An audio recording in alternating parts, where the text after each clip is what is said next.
going on, everybody? My name is Jason. I work at All Out Bikes in Four Oaks, North Carolina, and every day for the month of December, I'm going to be pulling bikes out from my personal collection. They're going to be collectible bikes, they're going to be rare bikes, or just plain unique. So be sure to subscribe to see what comes next. Today's bike of the day is this 1999 Bontrager B29. This is a really cool bike. This is actually when, well, Trek owned Bontrager back then, and Trek actually made this frame in their Waterloo, Wisconsin factory. So it's made in the US using true temper chromoly tubing, so it's also an American-made steel. We're going to have a chromoly fork, chromoly handlebars, a weird Bontrager stem that uses 3 bolts on the stem to clamp the steer tube, 4 on the handlebar. We've got those double-walled aluminum rims, a chromoly one-piece crank, an aluminum spider on there.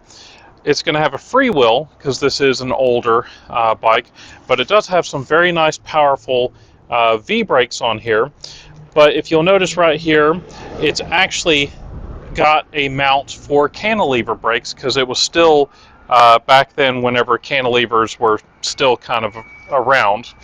So the way I ended up getting this bike is one of our reps actually owned a bike shop several years before. And when he closed the shop down, he had several bikes in boxes still.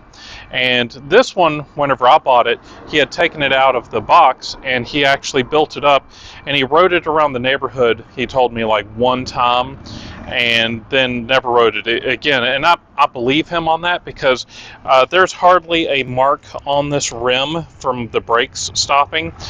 I ended up putting those marks on the rim because I've been riding it around. I've been having fun with this. I paid him $250 for this bike, which I thought was pretty darn good, especially in the shape it's in. It's not a highly collectible bike, but it's one of those bikes, one of those BMX bikes that checks the marks. One, it's a 24-inch cruiser, so it's actually good for someone of my age to be cruising around on it. You can go long distances. It's also something that you don't see every day. How often do you see a Bontrager BMX bike? You hardly see a Bontrager mountain bike, let alone a BMX bike. So that is today's bike of the day, this 1999 Bontrager B29. Now, if you enjoyed this video, please leave me a big thumbs up. Don't forget to tell your friends. Check out some of the other videos on the corner of the screen. Don't forget to subscribe and tune in tomorrow for tomorrow's bike of the day. See you then.